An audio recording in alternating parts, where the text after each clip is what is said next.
Stories to grow by, providing the best treasury of stories, riddles for kids, and readers' theater scripts.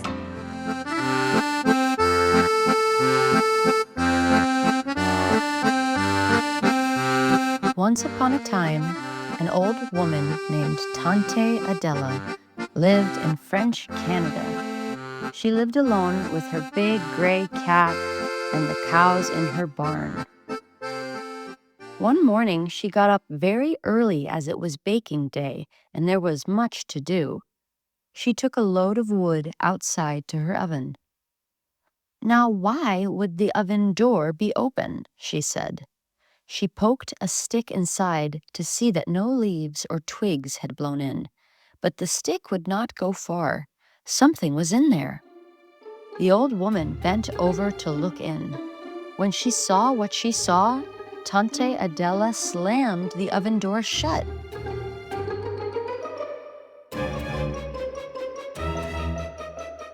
She ran out of her yard and down the road as fast as she could. At Felix Bell's farm, she saw her neighbor drawing a bucket of water from the well. "Felix, Felix," she called out, "come quick, there's a skunk in my oven." "Are you sure?" said Felix. "Maybe it's your cat." "Of course I'm sure," said Tante Adela. "Does my cat have a white stripe down his back?" "I will come as soon as I draw this bucket of water," said Felix. Tante Adela turned and dashed back to the road. She headed for the next farm, the farm of Louis Ross. After all, 3 heads are better than 2. "Louis, Louis," she cried, out of breath, "come right away. There's a skunk in my oven." "A skunk?" said Louis. "Are you sure it is not a scrap of old fur coat you may have thrown away by mistake?" "Why would I throw away a fur coat?" said Tante Adela.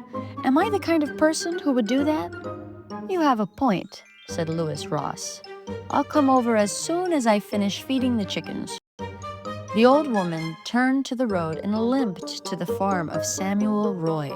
"Samuel, Samuel," she cried out, "you must come to my farm. There's a skunk in my oven." "Are you sure?" said Samuel. "Maybe you saw a shadow inside as you opened the door." "Does a shadow have a bushy tail?" said Tante Adela. "Does a shadow grit its teeth at me and snarl? I don't think so." "I'll come right over," said Samuel, "just as soon as I finish weeding the garden." So Tante Adela went from farm to farm looking for help. By the time she made it back home, Felix and Louis were already there. Soon after, Samuel came too, and others who had heard about the skunk in Tante Adela's oven. "Yep, there's a skunk in there all right," said Madame Ross, who had opened and closed the door. "I know that," said Tante Adela. "The question is, what to do about it?" "I will run home and get my gun," said Felix. "That will take care of that." "No, no," cried Tante Adela. "Think of the smell." "You got that right," thought the skunk in the oven. "She wouldn't be able to bake bread in her oven for a month," said Madame Roy outside the oven, and everyone agreed. "Besides, it would spoil the pelt," said Samuel. He trapped for furs and knew what he was talking about. "Let's not talk about my pelt," thought the skunk in the oven, nuzzling its coat with its nose. "What if we get a dog?" said Alice, the daughter of Samuel and Madame Ross.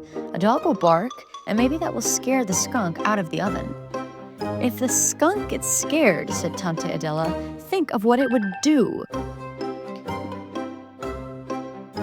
"What if we get a piece of meat and tie it to a string?" suggested someone else.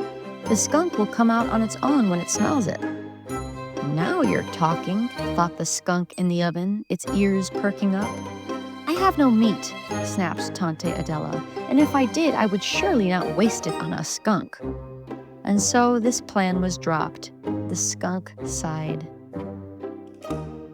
No one else cared to use their own meat to lure the skunk out of the oven, if Tante Adela wasn't going to use hers. "Oh, woe is me," wailed Tante Adela. By then, everyone was getting bored with the question of the skunk, and it did not look as if Tante Adela was going to serve any food or drink for everyone who had come.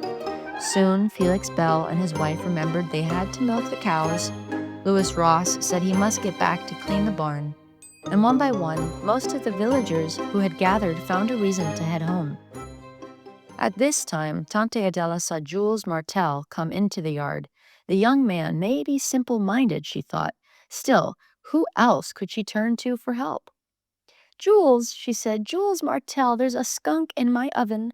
Can you get him out without scaring him?" Jules nodded his head. He walked over to the oven. He opened the door and leaned inside. He spoke in a low voice. No one could tell what he was saying. At last he stepped back. Then the sharp face of the skunk stuck out of the oven doorway. Everyone stepped back a few feet. The skunk wiggled its way over the edge and dropped to the ground.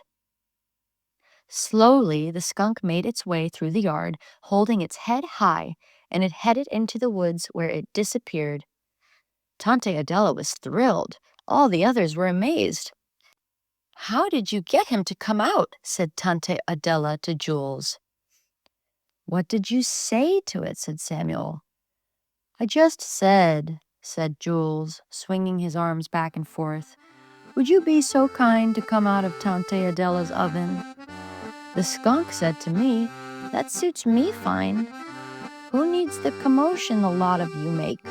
And then I thanked the skunk for his trouble, and then he came out. Who would have guessed? Samuel Roy shook his head. He just asked the skunk. "Well, this is a fine turn of events, isn't it?" said Tante Adela, much relieved. "This calls for a celebration. Tonight at sunset, all of you are invited to come here for some of my fresh-baked sweetbread. And Jules, since you're the only one who thought to ask the skunk, I'm baking for you my famous blueberry muffins."